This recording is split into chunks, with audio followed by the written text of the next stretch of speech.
After traveling through space for more than 6 months and crossing 300 million miles, InSight has reached its destination, the red planet Mars. Welcome to Mission Control at NASA's Jet Propulsion Laboratory. I'm Ye Hill. Less than an hour from now, InSight will begin the most harrowing 6.5 minutes of the entire mission, EDL, Entry, Descent, and Landing. The team is as prepared as it can be, but who knows what Mars has in store today. The crew's mission support area is filled with engineers monitoring the situation, and for the first time during a Mars landing, you can be in the room too. We have a 360-degree camera in this control room, allowing you to experience the landing right along with the team. There you see it. And to look up the link, just go to the InSight watch page you see there on the screen. And this mission has actually 2 control rooms. The second is at Lockheed Martin Space outside of Denver, Colorado. Engineers there are on Console 2. Plus, people all over the world are tuning in at museums and libraries and other locations, including this one at the Pasadena Convention Center, and that is where friends and family are watching right now. There will also be an opportunity to watch in New York City. There they are cheering. There will be also an opportunity to watch in New York City when landing coverage gets displayed on the NASDAQ tower you see there in Times Square. And of course, if you are watching, please snap a picture and share it with us using the hashtag MarsLanding. We'd love to see it. Now I'd like to introduce you to NASA Administrator Jim Bridenstine. Thank you for coming. Oh, it's my honor. Thank you for having me. We're so excited to have you here. Great to be here. So this is your first Mars landing. It is. In this job. Now, I have witnessed these as, I should say, from the sidelines for many years. This is going to be the 8th time that we have a successful landing on Mars. Everybody knock on wood. That's right. But this is the first time for me to participate as the administrator. So it's very exciting. Nervous? Very much. Not nervous. Not excited. Nervous. Look at the amazing people here. Yeah. There's no way I could Very be good. nervous. All right. So we hope to have you back on set after landing and maybe take a couple of social media questions. Absolutely. All right. If you would like to ask the administrator a question, use the hashtag AskNASA. And before you go, you did ask about the Lucky Peanuts. Yes. So this is your bottle to take in there. Happily munching on these. All right. Thanks for joining Thank you. us. Now let's give you some background. InSight, in short, is short for Interior Exploration Using Seismic Investigations, Geodesy, and Heat Transport. It's different from other Mars missions, which all studied the surface. InSight is the first mission to study the interior of the red planet. The basic idea of InSight is to map out the deep structure of Mars. We know a lot about the surface of Mars, we know a lot about its atmosphere, and even about its ionosphere, but we don't know very much about what goes on a mile below the surface, much less 2,000 miles below the surface down to the center. And this will be the first mission that's going to Mars specifically to investigate the deep inside of Mars. We know that the Earth is habitable, we know that Mars is not. There might be something that we find out in terms of the structure of Mars versus the structure of Earth that maybe can help us understand why that is. InSight carries a seismometer which measures the seismic waves that have traveled through Mars from Mars quakes and maps out the deep interior structure of Mars. We're going to also have a heat flow and physical properties probe, which will penetrate into the Mars surface about 5 meters or 16 feet to take the temperature of Mars. And it has a radio science experiment which uses the radio on the spacecraft to measure small variations in the wobble of Mars's pole to understand more about the structure and composition of the core. InSight will be the first mission to pick instruments up off the deck of the lander and place them on the surface of Mars. I like to say that we're playing the claw game on Mars with no joystick. The seismometer needs to be installed in one place and basically not move in order to get the best seismic data. We also have a wind and thermal shield that will then be placed on top of that seismometer to protect it further from the environment. For the heat flow probe, HP cubed, it also needs to sit in one place, take a while to hammer itself down into the ground, and acquire the thermal measurements over a long period of time. InSight is a mission to Mars, but it's much, much more than a Mars mission. In some sense, it's like a time machine. It's measuring the structure of Mars that was put in place 4.5 billion years ago, so we can go back and understand the processes that formed Mars just shortly after it was accreted from the solar nebula.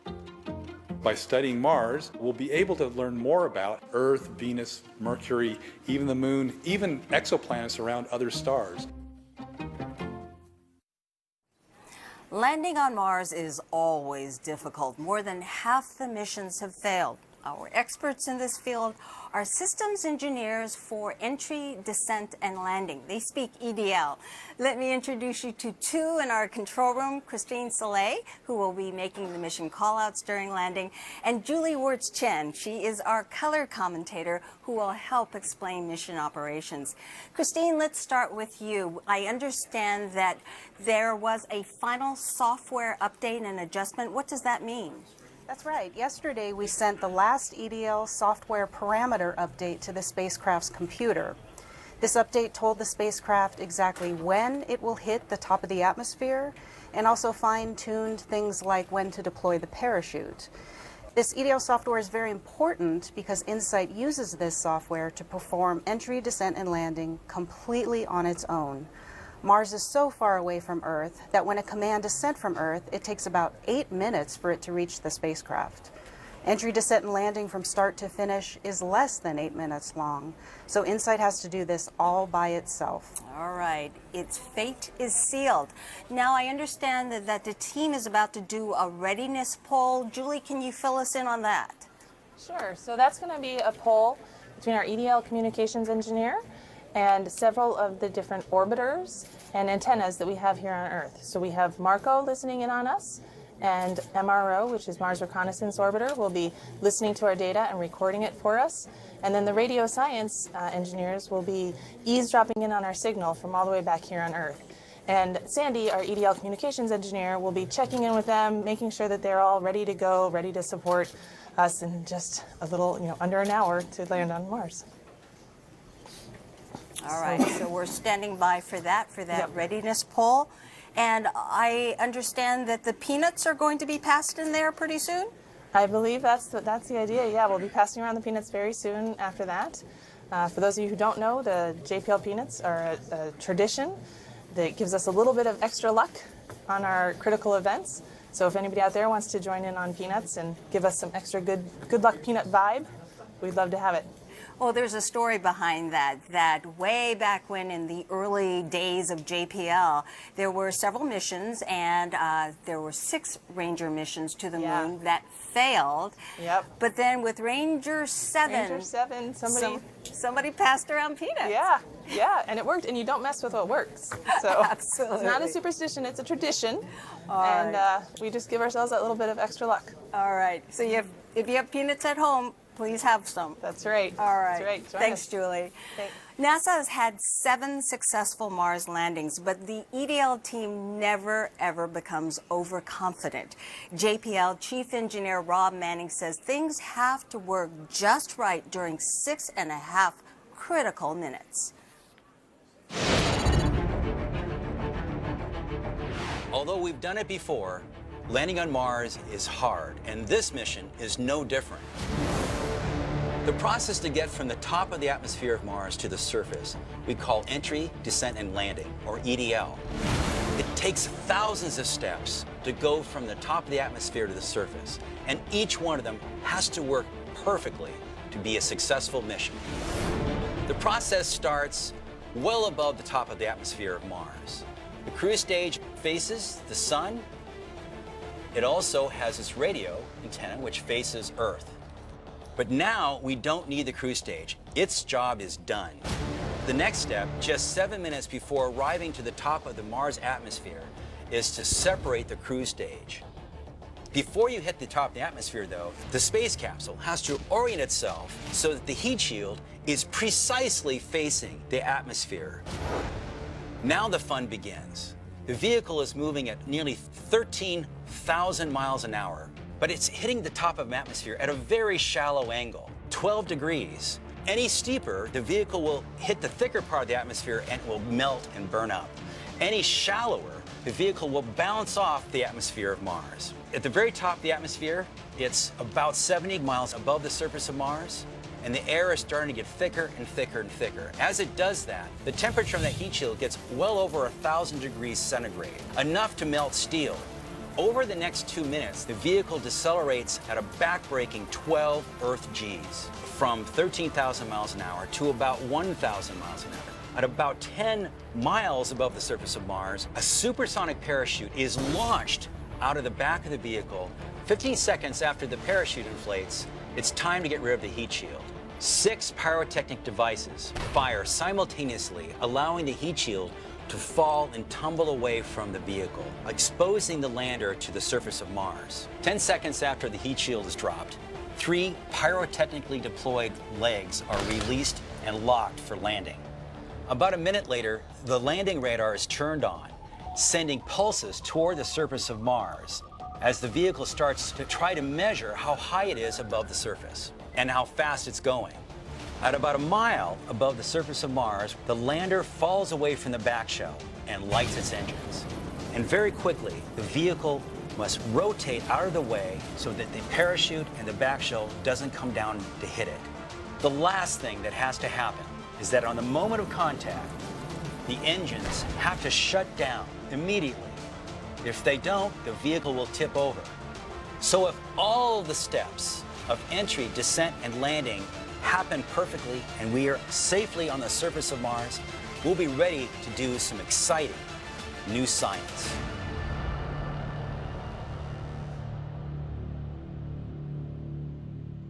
Later on in the program. Meantime, let me introduce you to someone who has been working on InSight for 7 years. He's the project manager, Tom Hoffman. 7 years, and today's the day. That's right, 7 years, but we're just a little over 40 minutes now, and we're going to be on the surface. It's going to be awesome. Really exciting All stuff. worth it. All right, so let's talk about InSight. It's using tried and true technology. It's based on Phoenix. This time, there's a bigger challenge with communication, correct? Normally, we have an orbiter that can give us bent pipe communications, but it's different this time.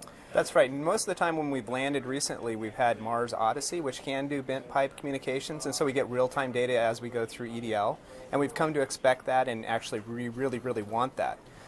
In this case, our primary orbiter is Mars Reconnaissance Orbiter. And so what that's going to be doing is actually, be listening to us on the UHF. If you go to the video, you can see this.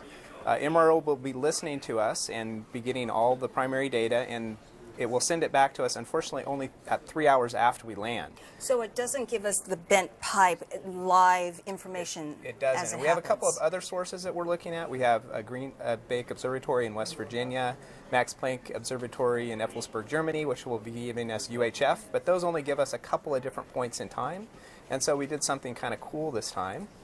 We brought along a couple of CubeSats called Marco. And so hopefully they're both working great today. Oh, fantastic. So we're hoping that they're going to continue to work all the way through EDL, and they will be giving us real-time feed. So we can show how that works on the next video here. There they are. So you can see here's InSight with its crude stage, getting close to Mars. But we have 2 stalkers following us. They've been following us since we launched. They launched on the same launch vehicle as us. And so you can see the green there is we're sending UHF signals to them. And then they turn that around and send a much stronger signal back to Earth. We can't communicate on UHF direct to Earth with a signal that tells what's going on in the spacecraft, but Marco can. If it works for us all the way down to the surface, we're going to have some great information coming from Marcos. So Marco is basically trying to fill that gap that we would have had if we had live communication coming down to us. Absolutely. So if it does not work, does it affect InSight's mission at all? No, not at all. We'll just be doing a little more nail biting, but right now it looks like it's gonna be working, but it doesn't impact InSight at all. And we have one final way that we're going to know that we've got successfully to the ground, which is the spacecraft will phone home. Okay. Once it gets down to the ground, it'll have gone 7 months through cruise, 7.5 minutes of tear, and it's going to call back and say, hey, I'm on the surface, I'm feeling pretty good, everything looks good so far.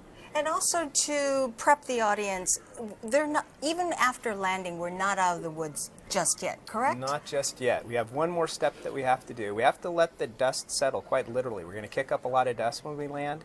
We need to let that dust settle before we want to unfurl our solar rays. We're 100% solar powered, so it's very important that we get those out. Unfortunately, both MRO and Marco will be out of view by the time that we have those completely unfurled. And so we're going to have to wait 5.5 hours until Odyssey comes by and tells us that, yes, indeed, our solar arrays are out. So we'll definitely have a celebration when we get successful landing, but we're going to have to temper that just a little bit and wait about 5.5 hours to know absolutely for sure we're in good shape.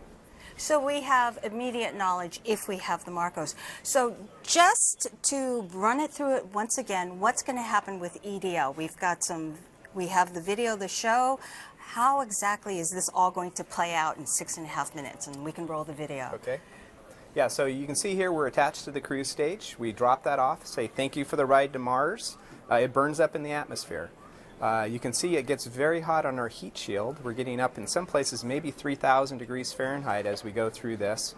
We're on the heat shield for about 4 minutes. That dissipates about 90% of the energy that we need to dissipate before we get to the surface. Then we pop our parachute. We're going about 850 miles an hour when we pop the parachute. We're on that for about 2 minutes. Then we'll drop off the heat shield. We'll start acquiring the ground with our radar, very much like an F-16 fighter jet radar. The legs will pop out. We'll start descending. We drop for just a second, which is very terrifying for me. Our descent thrusters, we have 12 of them. They're 68-pound thrusters. Start thrusting and dropping us to the ground. And slowly, slowly, we drop down, going only 5 miles an hour. So in that 6.5 minutes of terror, which is a little less than the 7 minutes, so that's great for me, we go from 12,300 miles an hour at 75 miles above the surface of Mars. We get to the surface, we're at 5.5 miles an hour. That's amazing. That is absolutely amazing. Well, before you go, Tom, there was a couple of pictures we wanted to show you. We have watch parties taking place all over the country, and let's see if we can put one of these watch parties up for you to see. This is from Ohio. This is a person who has a watch party. It looks like in a classroom. That is so awesome. Isn't that great that folks are watching with us? Yeah, I know people all across the globe are watching this, and we really want to put on a good show for them today. All right. Well, I'll let you back in the room. All right, I got to get back in there. I know you're excited. All right, take care. Thanks for joining us. Thank you.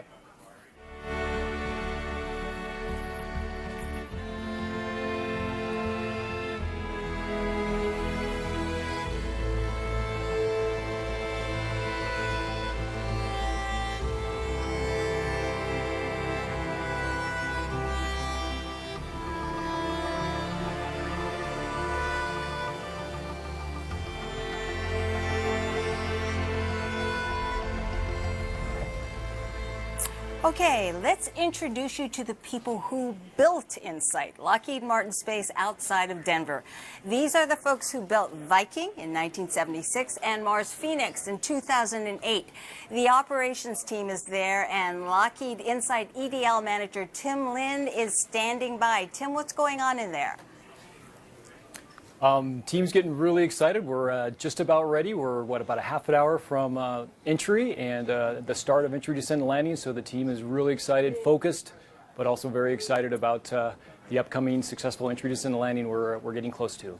Well, we talked about the fact that InSight is based on tried and true technology. It's based on Phoenix, but you've had to make a couple of changes for InSight. What were they?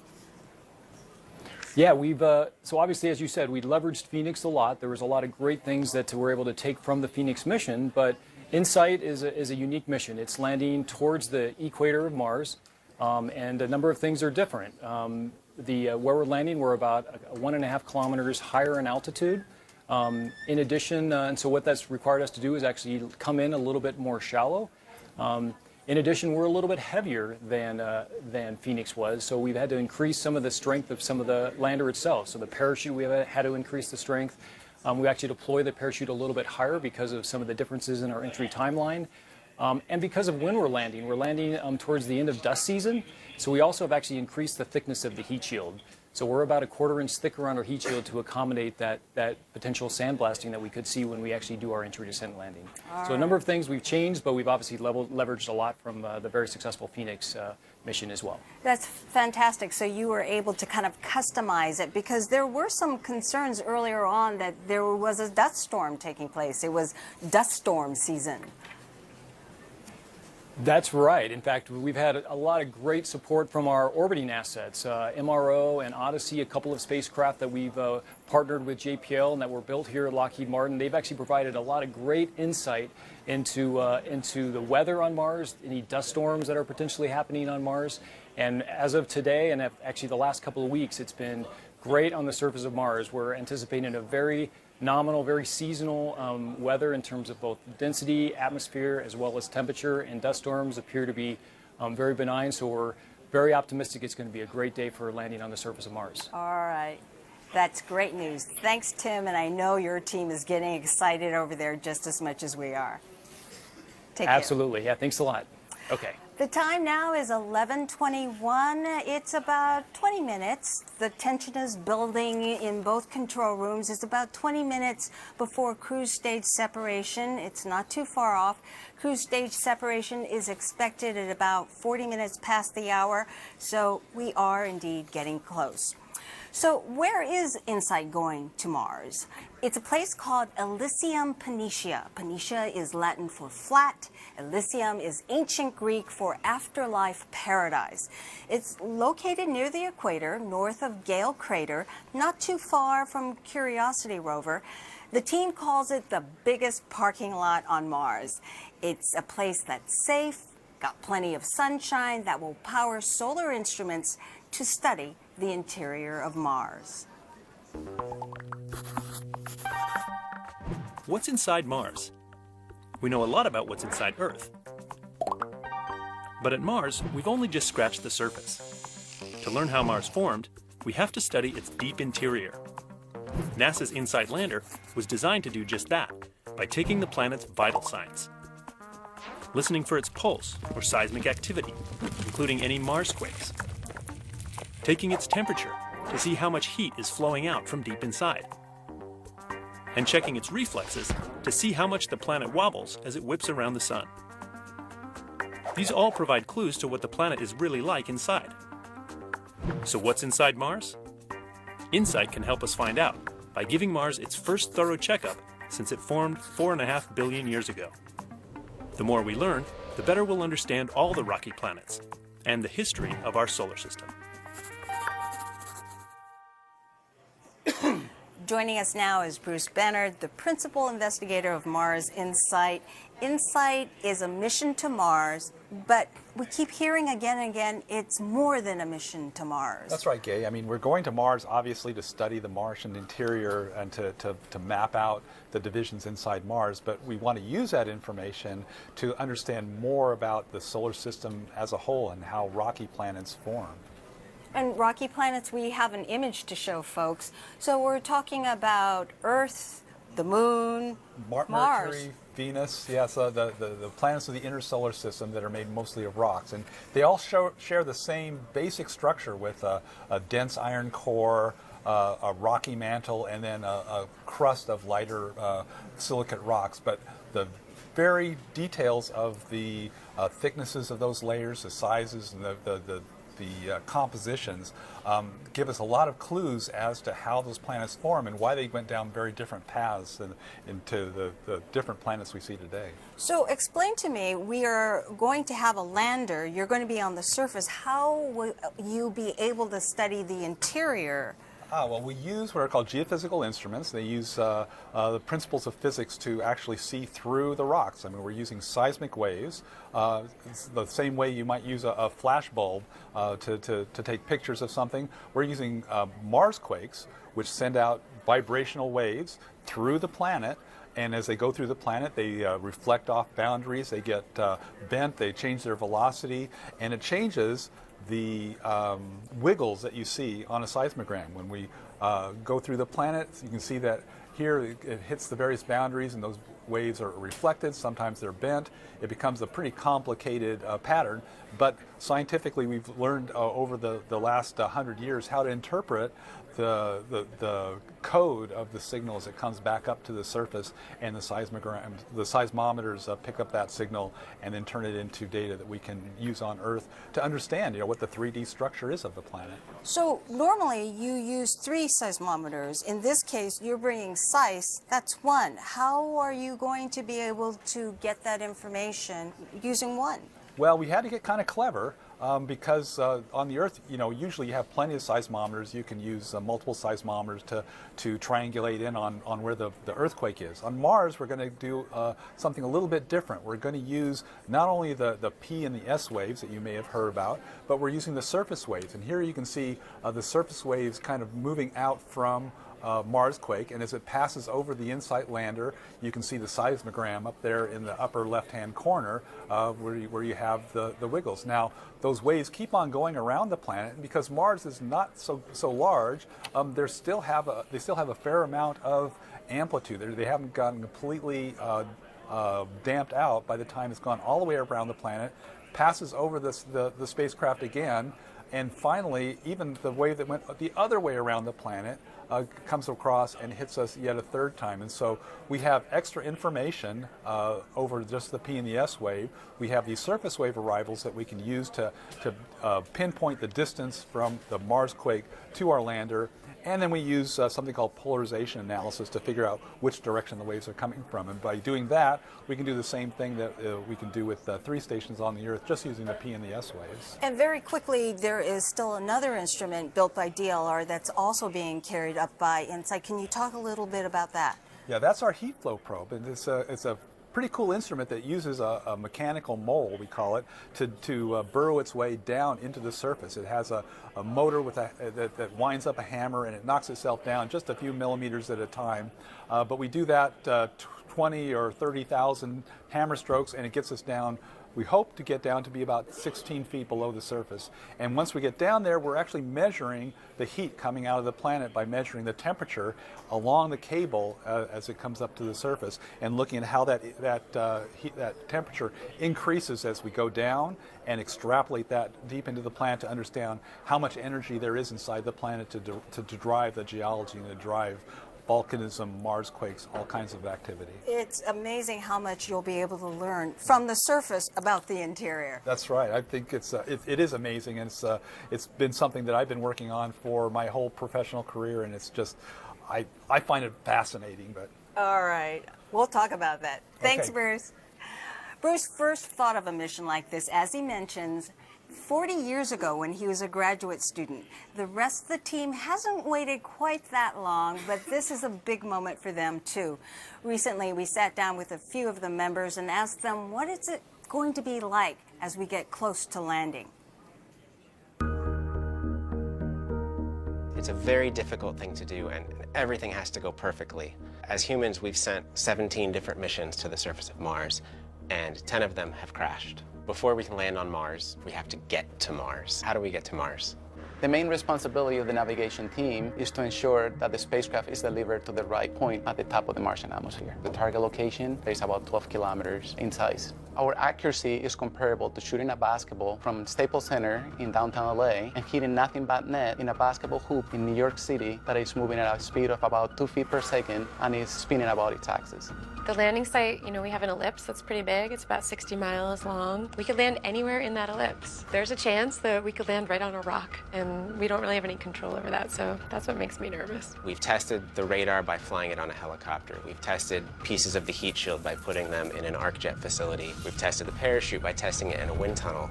And putting all that together in a very tightly controlled sequence where every single thing has to go right, we've never tested that. And the first time it's going to happen is once you deliver us to Mars.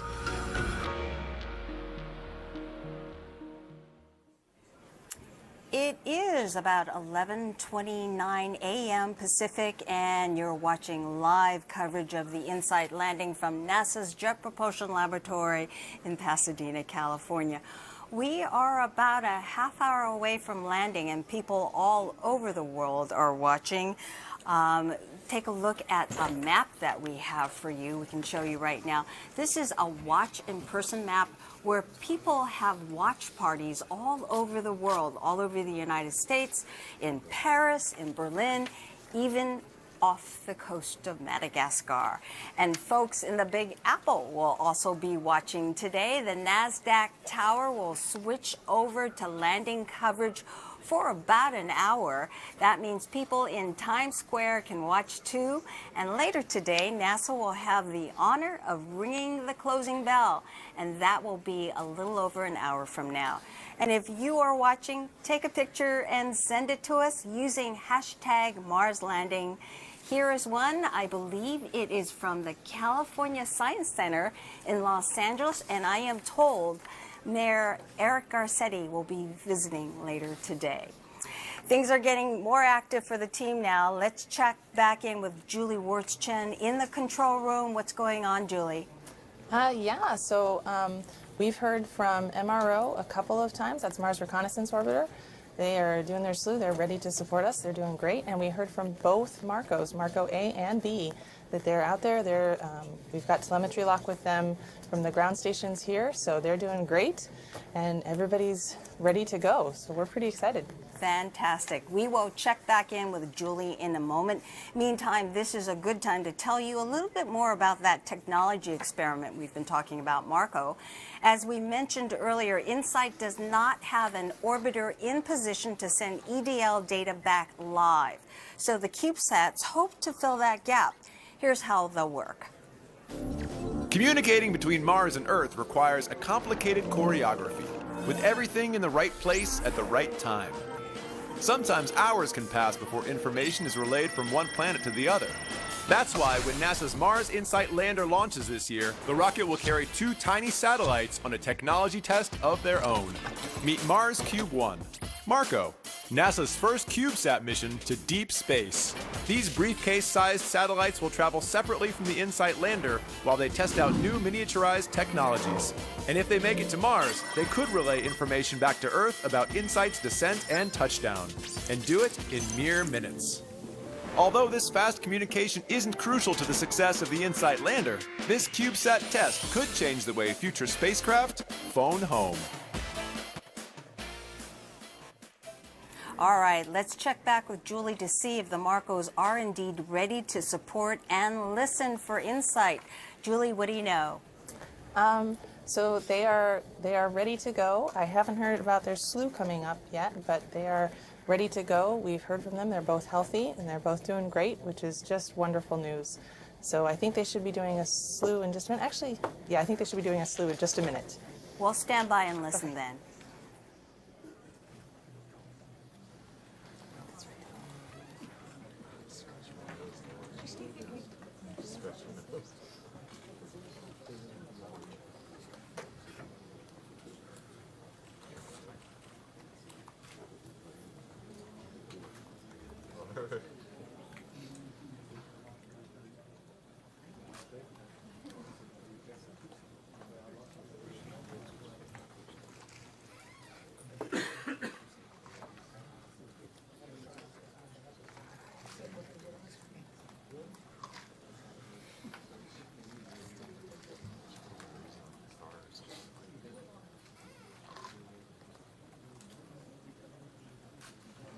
Oh, they're separated?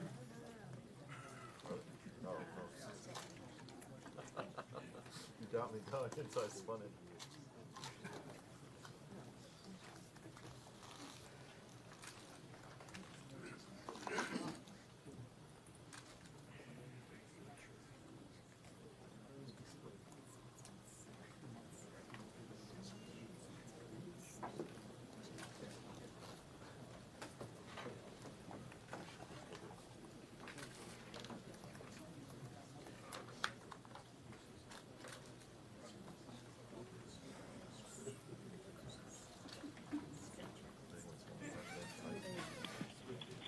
All stations, this systems, we can confirm we are entry minus 20 minutes.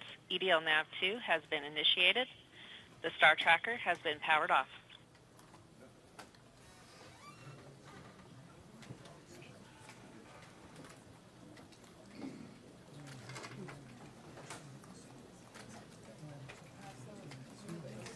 that the NAV2 software has been initiated. So when we're in cruise, we use a star tracker in a similar manner to how sailors navigated years ago. We look at the stars and get our relative position from them. And we use a star tracker for that. And now that we're close enough to Mars, we don't need that anymore. So we're going to transition to what's called NAV2 software. And that lets us basically just use velocity and acceleration from this point on. So we don't need the star tracker anymore. Salute to EDL bent pipe mode. Marco, clarify. Slew to inertial or started bent pipe? Slew to appropriate attitude for bent pipe. Bent pipe mode will be entered shortly. Okay, thank you very much. And that was obviously our confirmation of the slew for Marco, so that's great news. Fantastic. So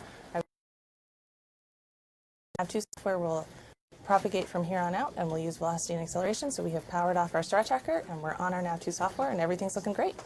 Okay. Thanks, Julie. Thanks. All right, the cruise stage separation is just about 4 minutes away, and Rob Manning joins us now. Rob is the chief engineer here at JPL and an absolute veteran of Mars landings. We're going to play a little video for you right now. You haven't seen it yet, but we'll roll it. Let's go ahead. This is Lander still alive. 14 reports carrier lock at that day, Rob. There you are. You were the phase lead. You were sitting up front. Yeah. That's what I look like when it's successful. Yes. I hate to see what it would have been like if I wasn't successful. But talk about that. What is EDL like? Why is it so hard? Well, it's many years of work by many, many people who struggle to put all the pieces together, and particularly because we can't really test entry, descent, and landing on this planet. It's much more complicated. Mars has a lower atmosphere, thinner atmosphere, less gravity. You just can't put the pieces. So imagine you had a big Broadway production, but you couldn't really do the show until all the audience shows up. So that's what it feels like. So you never really know if you've really done it right. Well, we've done it 7 times. Can we say that, hey, piece of cake, we know what we're doing? No, I don't think so. I mean, we get better at it. There's no doubt. We've learned for both the successes and our own failures, including failures of other missions outside of this country. So those pieces come together in our mind's eye. We try to put what we learn together and just do the best we can. And if we don't succeed, we will learn, because we are collecting data on the way down. If something bad happens today, we'll be able to take what we learned, even though we may fall on the ground after getting kicked off the horse. We'll get back up, brush ourselves off, figure out what we did wrong, and get back on the horse. Well, there's a lot of uncertainty. Just very quickly, give us some possible scenarios of what could happen during EDL today, especially during communications. Well, the great news about having communications, there's almost anything that go wrong. There's a very good chance we'll figure it out. But things like, the parachute has to go right. We know you don't open parachutes on Earth going Mach 1.5 times the speed of sound. You just don't do that. You don't need to on this planet. But we have to, because if we waited any longer, we'd be on the ground. The very complicated radar system has to work from outer space all the way to the ground and look for the ground. What if it locked up on the heat shield? Well, we've tried to avoid that problem. We've fixed that problem, we think, to prevent that from happening. But what if we got it wrong? Things like that could happen, and our vehicle could have things bad happen. But we've worked hard to prevent them. So at this time, we expect that close. We're going to go to the control room for cruise stage separation, Rob. Okay. Thank you, MRO.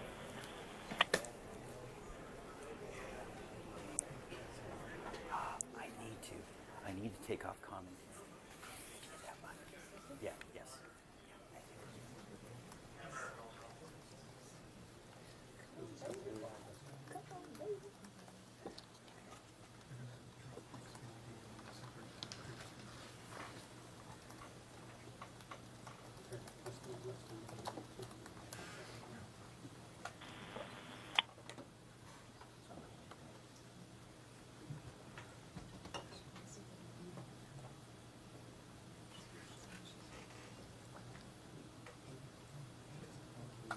InSight Systems, EDL Go ahead.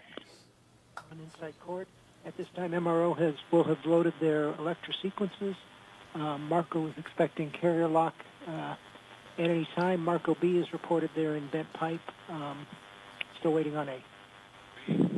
Copy that. Thank you.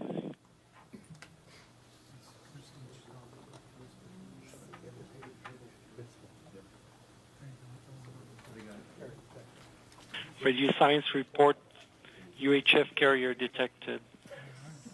EDLCom, Marco Alpha is in bent pipe mode. Marco Bravo has locked on the carrier. Marco Alpha has also locked on carrier.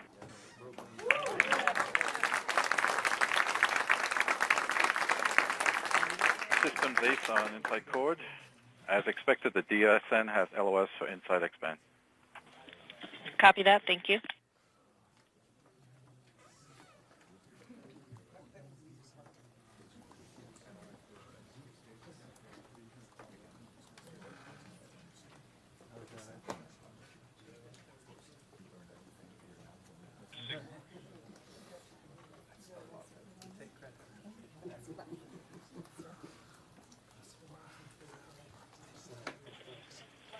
All station InSight Systems on InSight Court. DSN has lost the X-band signal from InSight, indicated expected cruise stage separation. Standing by for UHF signal acquisition via Marco or Radio Science.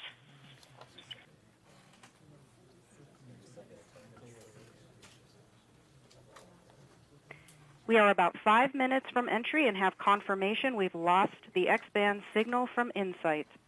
This was expected because we have transitioned from the antenna on the cruise stage to the UHF antenna on board the spacecraft. Ground stations have detected the UHF signal and Marco has locked on the signal. This confirms that InSight is transmitting UHF signals as expected. InSight telemetry through the Marco relay is not expected until about 2 minutes before entry.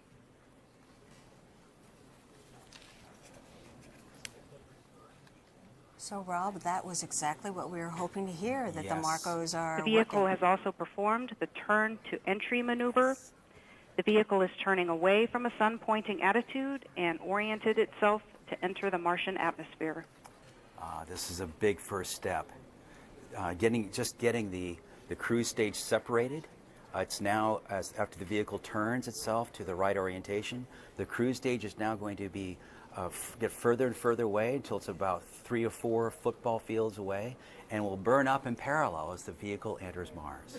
And Christine mentioned turn to entry. What does that mean? Well, it's because the cruise stage has to be pushed off to one side, like this. The rest of the vehicle has to turn to face the atmosphere and to be dead nuts on as it hits the top of the atmosphere. So this is taking all the heat coming into the atmosphere. Exactly. It'll be both provide a source of drag, but also thermal protection because it gets over 1,500 degrees Celsius on the top on this heat shield. Very, very hot. But on the inside of the heat shield, it's maybe only a fraction of a few degrees above room temperature. So it's a wonderful protective device to keep our lander safe. All right, so the next thing we're standing by for is entry. Getting to the top of the atmosphere, gradually slowing down. Right now, the vehicle's just now beginning to, very soon, we'll be beginning to feel the atmosphere touching it. Actually, entry is above the atmosphere slightly, so it's really not until a few, half a minute or so after entry, before we start really detecting the fact that that atmosphere is slowing us down. All right, we'll be standing by. Yes, exciting.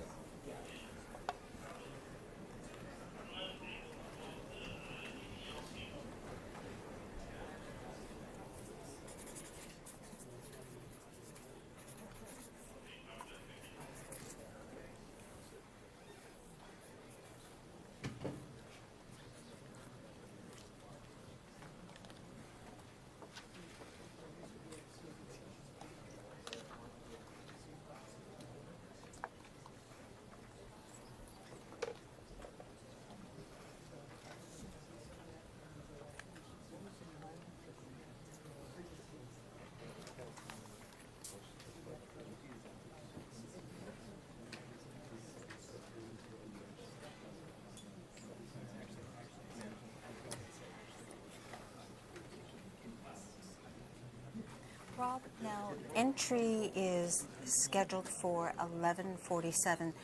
The cruise stage SEP and the entry times are locked in, correct? They are. They're locked in when we selected the target and aimed the vehicle very precisely. That allows us to know exactly when we hit the entry point, which is 35, 55 kilometers from the center of Mars. So we know those times are locked in, but what about all the other events that take place in EDL? Radio Science reports dropping carrier power as EDL-com, expected. Marco A and Marco B have telemetry.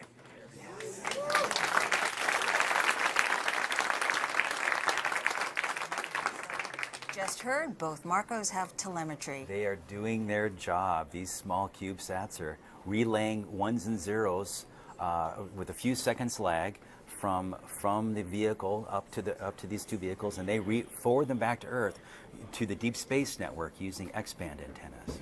And keep in mind, this was all an experiment. We weren't sure that this was going to work, but we had this need that we didn't have live communication in this particular mission. Well, we don't really need communications. We don't need their information, except if something went wrong. We would very much like to get the data right now. We have other spacecraft. We are now receiving InSight telemetry via the Marco relay. It's flowing into this station. This is fabulous. That means the team now can watch the data flowing onto their screens as if they're commuting directly. This data will provide detailed information about the state of the spacecraft throughout EDL.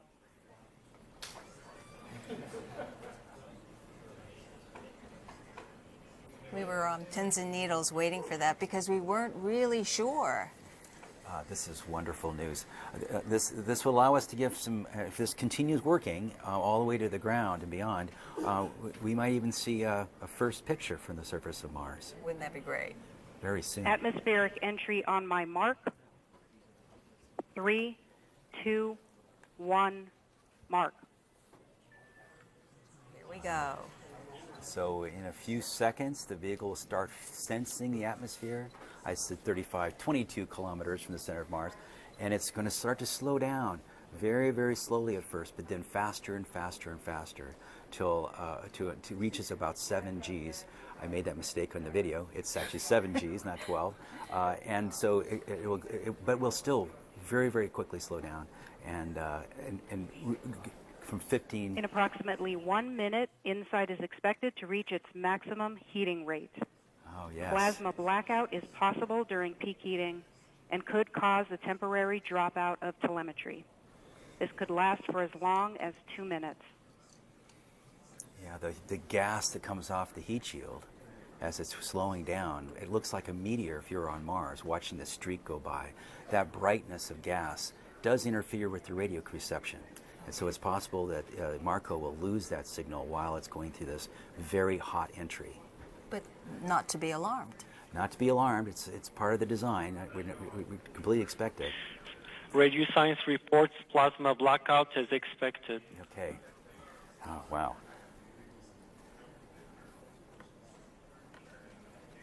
Ground stations have reported plasma blackout, still receiving InSight telemetry via Marco. Marco Alpha has carrier interruption. InSight should now be experiencing the peak heating rate. Portions of the heat shield may reach nearly 3,000 degrees Fahrenheit as it protects the lander from the heating environment. That's hot. Marco Bravo shows carrier interruption, but still in lock.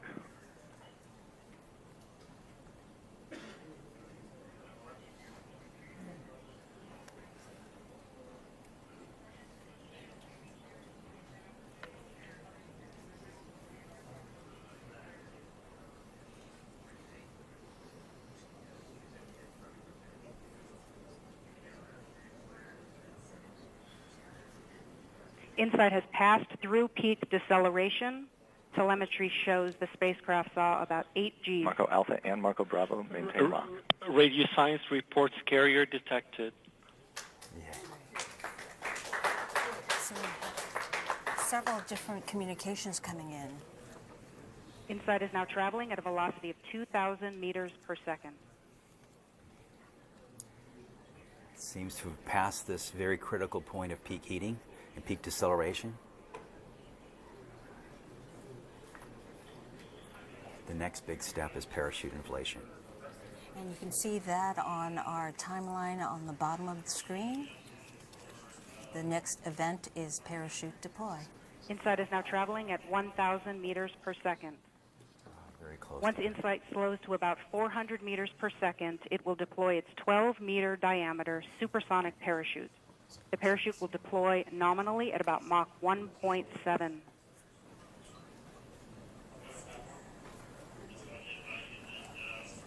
Standing by for parachute deploy.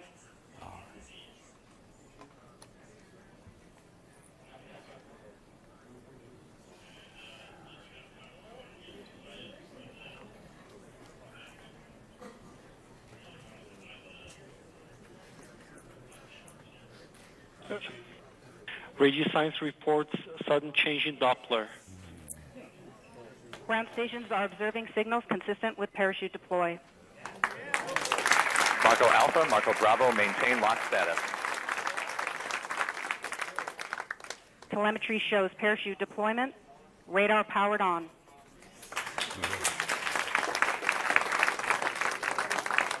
Heat shield separation commanded.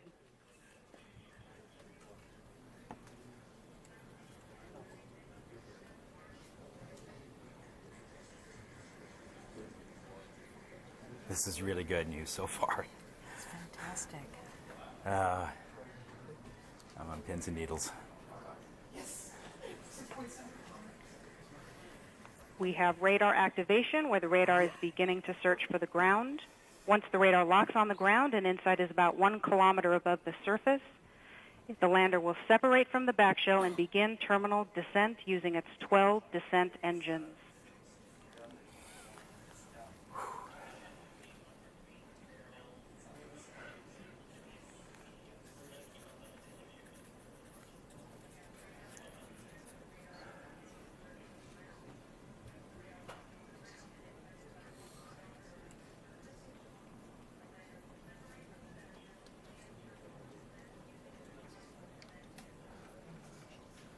Altitude convergence, the radar has locked on the ground.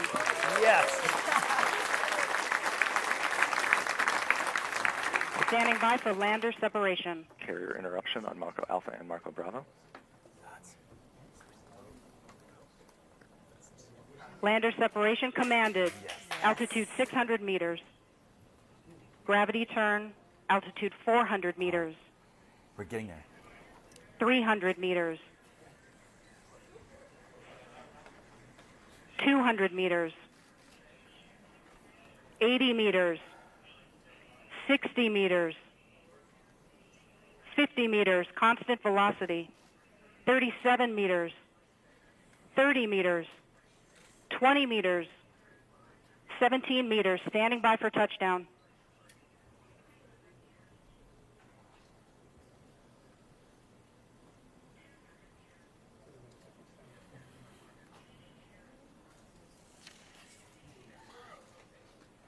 Touchdown confirmed. InSight is on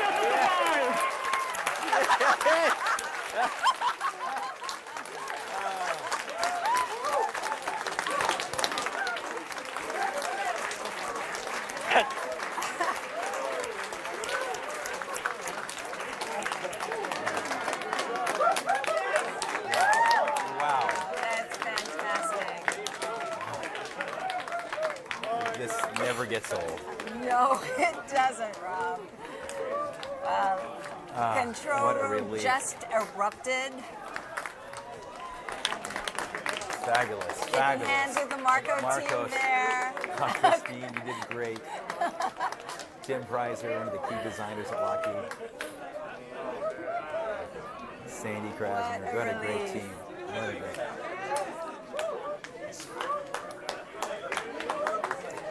This is really fabulous. Fantastic news.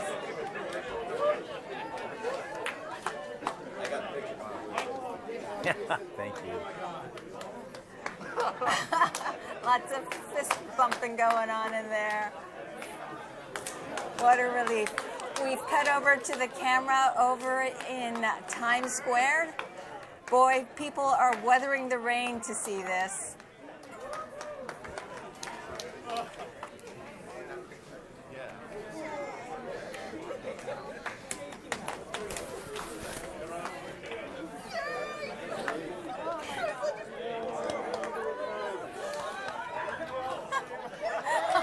They can't help.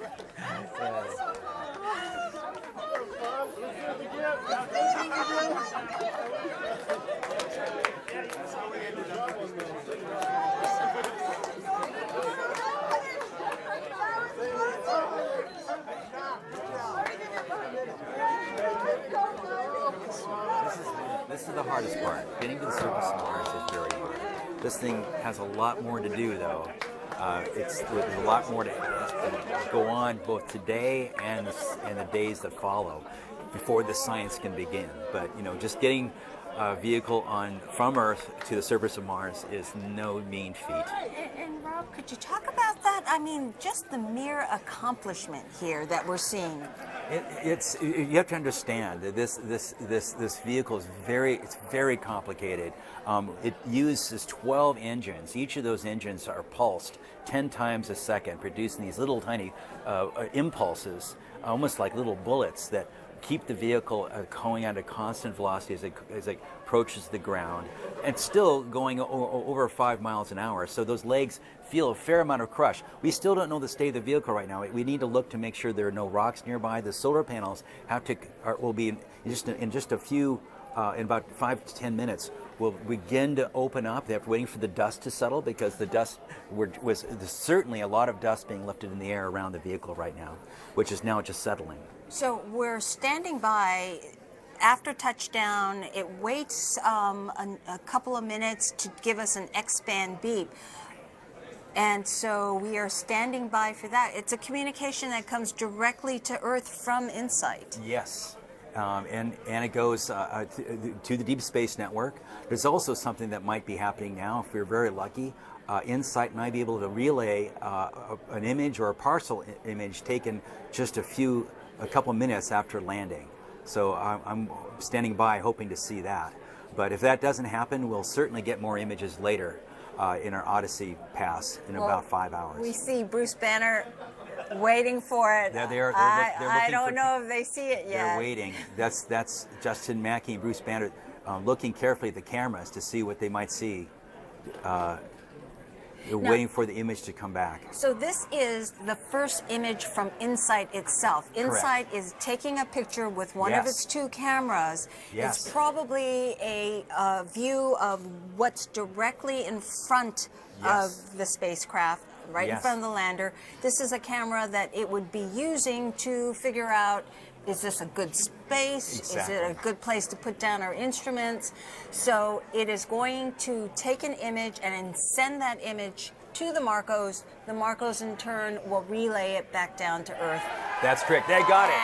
Oh, now let's just wait. Let's see what they saw. There it is. Whoa, right.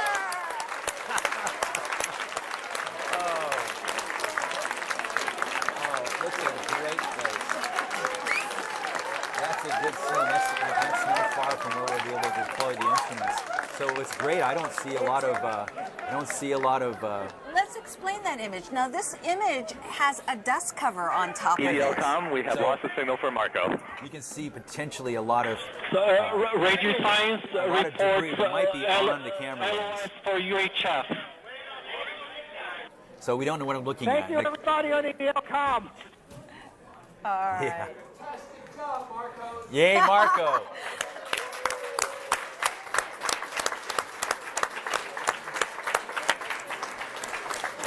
Congratulations. Meantime, there it is. You can see a better view. You can see that really is debris. And there's the horizon back there, the bluish sky. That's part of the lander deck on the front left. I can't take out, but it looks like there's not a lot of rocks in the field of view. But those dots you see there are very likely to be dust particles on the lens, the dust cover, which will be removed. And we'll get another shot later on. Yes. And a better, clear view after the dust cover is removed. So InSight's, CubeSat's relay communications job is done. They're now flying on. They're now taking pictures back toward Mars. Hopefully, MRO, which flew overhead, might have been lucky enough to capture the descent of this InSight lander under its parachute. While this was going on, MRO was flying overhead, recording the data, also monitoring the transactions and recording every bit of signal it could. But it also had the ability to take a picture, and maybe like we did with both Phoenix and later for Curiosity Rover, we might be able to see the parachute inflated as well. That would be fantastic. We are standing by now for that X-band beep. Yes. InSight phoning home saying, I'm here and I'm okay.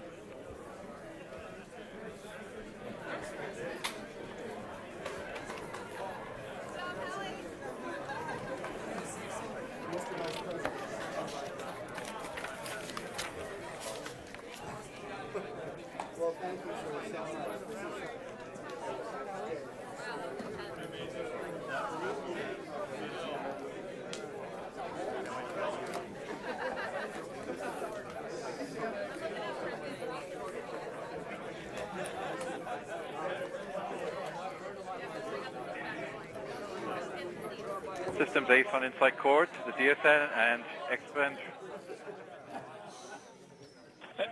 Radio science reports X-band carrier detected. The DSN and X-band radio science have acquired the X-band touchdown signal from InSight. X-band signal continue for 4.5 minutes with InSight in nominal mode. Copy that. Thank you. Flawless. Perfect. Flawless. We've got the beep. This was perfect case scenario. This in is my book. this is what we really hoped and imagined in our mind's eye.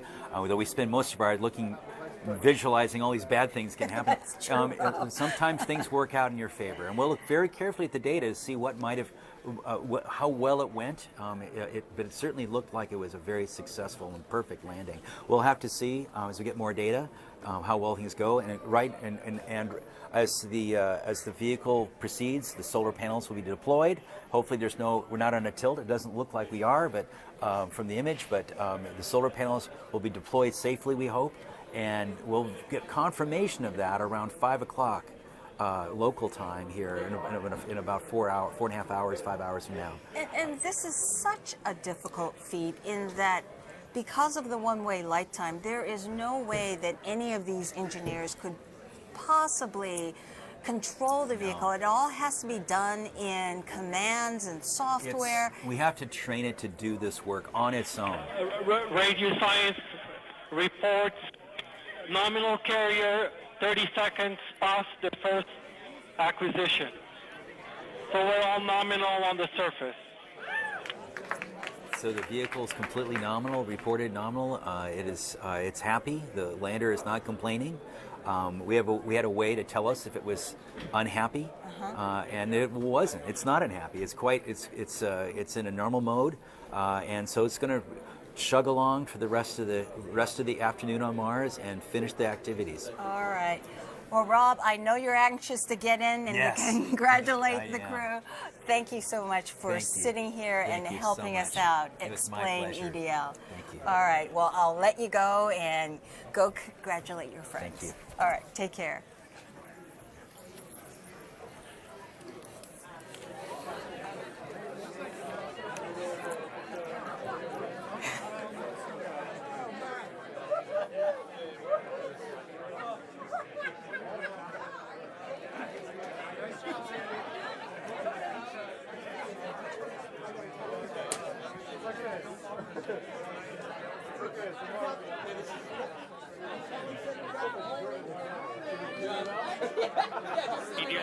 MRO Electra on InSight Ops. Opto loop recording completed at 20:04:34.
All right, as we had promised, we said we'd bring back the administrator to get your take on what was it like to be in that control room. Jim, what was it like? Well, I'll tell you, it was intense, and you could feel the emotion.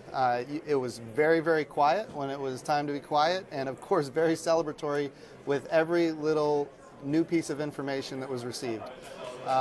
It's very different being here than watching it on TV, by far, I can tell you that for sure, now that I've experienced both. And then, of course, what's amazing is as soon as it was over, I got a call on my cell phone, and it was the phone number was all zeros. And whenever I get a phone call that's all zeros, it's got to be somebody important. I answered it, and it was the vice president. Oh my gosh. He watched the whole thing. He is absolutely ecstatic about our program. As you're aware, he's the chairman of the National Space Council, and he's been, of course, a keen advocate for what we do. To have him call within seconds of mission success is tremendous. And just so everybody knows, he wants me to say congratulations to everybody here at NASA and all of our international partners and everybody who has contributed to this mission. What an amazing day for NASA. It is an amazing accomplishment in that this is something that is happening millions and millions and millions of miles away, and these people are able to do it. Incredible. And what's fascinating is the whole time I'm watching it, I'm thinking every milestone is something that happened 8 minutes ago, because that's the time lag to get a signal from Mars to Earth. Yes. And so it's kind of it's exciting, but then you have to step back and realize that this has already occurred in history. So it's a unique experience, incredible, and just the enthusiasm here is incredible. So what's for the future? Looking ahead, 2020? Well, let's get through December. So for the rest of we think about what's happening next. December 3rd, we're launching another American astronaut to the International Space Station. So that's going to be a big achievement, and it's going to be on a Russian Soyuz rocket that the last time we launched a human was not successful. That was scary. It was scary, but we figured out what the problem is. We're moving forward, and now we've got that underway December 3rd. Going forward from there, we're going to get the first science data back from the Parker Solar Probe on December 7th. So that's not too far away either.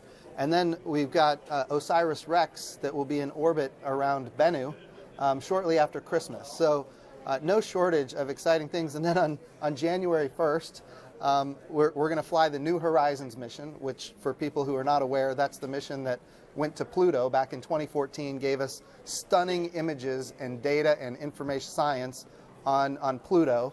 And now that mission is still going strong. It's in what we call the Kuiper Belt now, which is an asteroid belt well beyond Pluto, and it's going to be taking images of Ultima Thule, which is an object in the Kuiper Belt, which we have never been able to go out there and take images of anything at close range before, and now we're doing it. So you ask what's happening next?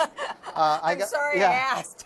we have right now at NASA, there is more underway, probably than I don't know how many years passed, but it's like, there's a drought, and then all of a sudden there's all these activities all at once.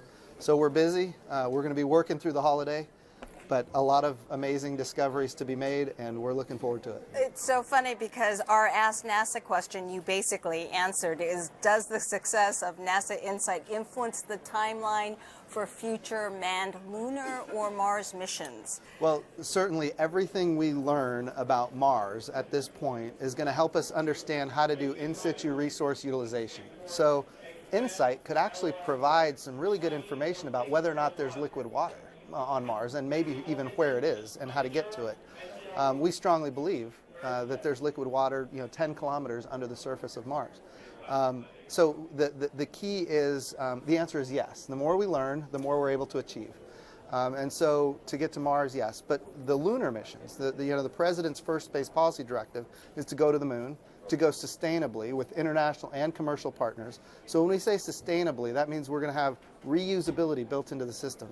And we're going to test and prove technologies at the moon that ultimately we can replicate at Mars. So we're going to retire risk, prove human physiology at the moon, which is only a 3-day journey, which means if something goes wrong, you can get home safely. We saw that with Apollo 13. But we need to use the moon as a proving ground to accelerate our path to Mars. In the meantime, we're doing missions like InSight to learn as much about Mars as possible. InSight is going to help us understand really asteroid impacts as well, you know, because it's got a seismometer, which is going to help us know how often is Mars getting impacted with asteroids. And if we're going to send humans there, it'd be important to know if those humans are going to experience asteroid impacts. So, and that's pretty much our goal, is always learning from our missions and build upon those missions. one after another. And NASA has a long history of doing just amazing work in building on its past successes and, in fact, its past failures. That's true. I'll tell you, what an amazing time to be at the helm of this extraordinary agency. Well, we are so glad that you are here to share it with us. Well, again, thanks it's been for joining us. a true pleasure. Thank you. All right, and I'm sure you need to go in there and celebrate with those folks, but thank you for stepping out for us. Absolutely. Thank you All so right, much. take care. Now, Mars exploration is cool stuff, but if you're not convinced just yet, just talk to the InSight scientists and engineers. No one conveys the excitement more than the people who actually work on the mission. So earlier this year, the outreach team filled up a van and went to 15 California cities. They called it the InSight Roadshow. So we're here in San Francisco at the Exploratorium, and this is part of InSight's Roadshow. Since it's the first interplanetary mission we've ever launched from California, we're actually doing a lot of public engagement activities along California. And we're just talking to the public and talking to them about InSight and getting them excited and sort of sharing information that they probably wouldn't get just from a website. We have Mars globes and touchables kits. We have replica of the actual launch vehicle that's going to be taking InSight to Mars. We have a selfie station with fun props. People can take pictures. Children really, really like Mars. We have a jump station where we invite kids to come in and jump. We have a little seismometer on the floor which measures ground motion. So if students can come and jump next to it, they can actually see their recording on the screen and they make their own quake. I've had people come to me and say, this is the most I've ever understood about a space mission. I'm so happy I came because now I understand what you're doing, I understand why it's important, and I'm really excited. You kind of imagine how it looks, but seeing it in person actually puts it in perspective. She was able to explain a lot of what happens, the cameras, what goes into the ground. It's a great exhibit, you know, both for myself and also for kids that want to learn about Mars. Okay, we want you to meet another Mars veteran here at JPL, our director, Mike Watkins. You were a mission manager for Curiosity. Absolutely. I think this is the 5th Mars mission I've worked on, Really? 5th Mars lander. So maybe we're getting the hang of it finally. Does it ever get better? I mean, does it get old? It's always the same? It doesn't. I mean, I think we're just as nervous every time. You know, the whole landing sequence, and it's just such a crazy time, and you know, we can't do anything. It's this feeling of helplessness, right? Because the spacecraft's on its own, and everything we could do, we did a day ago. And so I think you just always have that nervousness. But, you know, we have confidence in the team. We have confidence in the engineers and scientists that they did everything that they could do. And you have to put it in their hands. And it's our 8th successful landing, so we learn from this, we learn a little more, we do it better the next time, pretty much. Absolutely, and you know, we have had one failure. We learned from the failures too. So in fact, we learned from all the failures from all the missions, even if they're not JPL missions or NASA missions. Each one of them tells you a little something, an extra test you should do, an extra thing you should guard against, you know, in the Mars atmosphere or on touchdown. And so we've learned from all of these, and luckily we've recently been very successful. And we're always trying something new. We're always trying to learn something new. We had a situation this time, Odyssey couldn't be in place to give us bent pipe communications. And so Marco came about. The Marco is just an incredible success story. You know, exactly as you said, we couldn't have Mars Odyssey do the real-time bent pipe for the EDL events. We would have had to wait a couple of hours and have the replay from Mars Reconnaissance Orbiter. So we embarked on this kind of crazy idea to build these 2 little CubeSats. And, you know, CubeSats are something that high school kids can build these days, but they go up and they go around the Earth. They go around the Earth. Right. These are the first interplanetary CubeSats. First time we've ever seen CubeSats outside the Earth's orbit. And their sole purpose was to do the relay. So they had this very cool X-band planar flat antenna there, and they relayed the UHF signals in real time for us. And it was just amazing. It's built by a lot of early career folks here at JPL with a little bit of adult supervision. supervision. But no, the engineers, they just did a fantastic job on Marco. It exceeded all of our wildest expectations. They worked perfectly. We built two because we thought maybe one will get there. They both got there. They both worked. It's just a great tribute to the Marco team. You saw them in there. They had their special black shirts. Yes. Just a fantastic thing. And not only did it work for this mission, but I think it opens up the door for more small missions like that. We could actually put cameras on them, we put other instruments on them. They're much less expensive. So there's, I think, a whole new door. We just opened a door to a new class of planetary science, thanks to the Marcos. And so for the CubeSats, they were just made with off-the-shelf parts. Some combination of off-the-shelf parts and some new stuff that we did. We had to build a special radio, of course, because it has to talk to the Deep Space Network.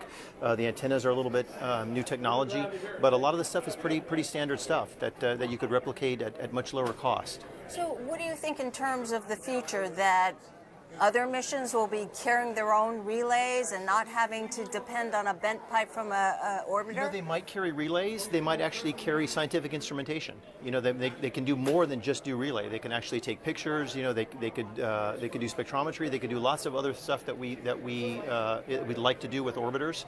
And so there's a chance we could send them to Venus. We could send them to asteroids. We could send them to Mars. I mean, there's lots of stuff we can do, and I think we're just learning the capability of what we can miniaturize and what we can put on these CubeSats. But this is a great, a great first effort. Absolutely. Well, we have one question for you. It's a social media question from George K., age 9, from the UK. How long did it take to plan and build this mission, InSight? Well, that's a great question. So I have two answers to that. Okay. InSight itself, typically our missions take, from the time we start the mission to the time we launch it, it's about 4 to 5 years. In the case of InSight, two things happened, one to our advantage and one not to our advantage. The first is we had a lot of heritage from a mission called Phoenix. So a lot of the design work had already been done because it was done for this mission Phoenix, and even before that for Mars Polar Lander. So a lot of the basic design we kind of inherited for this mission.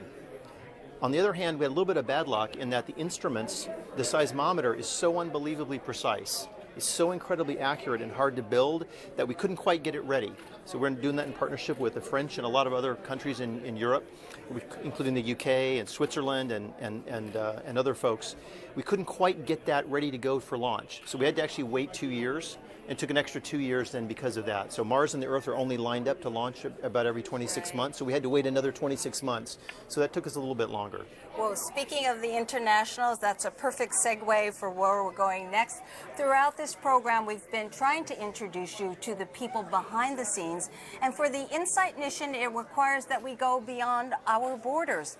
This is truly an international mission. Let me introduce you to Domenico Giardini, a Swiss-Italian scientist who studies earthquakes and Marsquakes. Some of us have been in this mission for 20 years. It's a lifetime project. I'm Domenico Giardini. I'm an Italian living in Switzerland. I work on earthquakes and therefore I will work on Marsquakes. I'm a professor at university. Seismic risk, seismic hazard are my main field of applications. InSight is a mission which is geared to measure the physical parameters that help us to characterize the interior of Mars. There are two main reasons why it's important to do by international cooperation. There is a big motivation coming from all the different parts to complete it, and the community grows much faster and the knowledge grows much faster. The Swiss role in this mission to deliver the electronics for the seismometer, and we will provide daily routine analysis and check if there are seismic events or meteoritic impact in the planet itself. This is what our students will work on, how the planet developed and what is the future. And that has a direct relevance on how we understand about the Earth. It's so interesting. And that partnership goes far beyond individual scientists. Take a look at this. It is a picture of the calibration tool on the deck of the InSight lander. It's what the team uses to calibrate the cameras on Mars. And notice the flags and logos. It's recognition of our international partnerships with the French government space agency, CNES, and also the German Aerospace Center, DLR. And it is my pleasure to welcome SAIS Project Manager Philippe Ledet from CNES and Executive Board Member Hans-Jörg Dietz from DLR. So I can't imagine a better day. Oh, yes. What was your reaction? So I am very enthusiastic and very grateful for all the people of the mission, and also my thoughts are going to the team, the CNES team, and to the science team, to Bruce Bannert and to Philippe Lognonnet. Now we have a marvelous picture of the ground, and now the work to deploy the seismometer is beginning. So a new adventure in the best conditions. Thank you for that. Definitely a new adventure. Hans-Jörg, what's your feeling? The HP Cubed is on that deck. It will be ready to go. Yeah, it's now a job now. But first of all, I'd like to congratulate our partners here in the US. And this was a great day and a great job they did. It's not easy to land on Mars. That's what we know. And it's a dream for me as well. Because the first time that we land on Mars with an instrument, at least as I has experienced it, and so it's a great day, and it was really exciting so far. Now the job starts for us. Well, it's funny, Philippe, you had once said you're a musician as well. He plays jazz.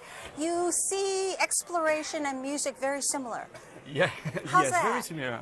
Because the human management of all that activity is exactly the same. The technique, it's different. You have a seismometer and you have an orchestra. But the whole thing to find the best talents and things like that are exactly the same. And to deliver on time, to be ready, and to have the best performances. Everything is similar. And we should let people know that we won't be able to be collecting science right away. Is that correct? Yeah. We will be collecting science, several months from now? We are beginning, the deployment is going to take about 2 or 3 months. Of course, we will have some data during the deployment, but the best data to make the best science will be about the beginning of March. All right, so we prepare now, and we prepare now. Yeah, no, it's the time. Yeah, but it was a great job so far, also for our team and our teams, all the teams, and as you said, it needs a lot of people to bring it up to Mars and make it a successful mission. Well, I have to say congratulations. Yeah. All right, Thank you. Thanks for joining us. Yeah, thank you. Well, here's another profile now. Meet Ravi Prakash. It's his job to keep InSight healthy on Mars. We get to explore the universe and see things that no one has ever seen before. My name is Ravi Prakash, and my job is to keep InSight healthy when it's on Mars. InSight is the first spacecraft that's going to go to Mars and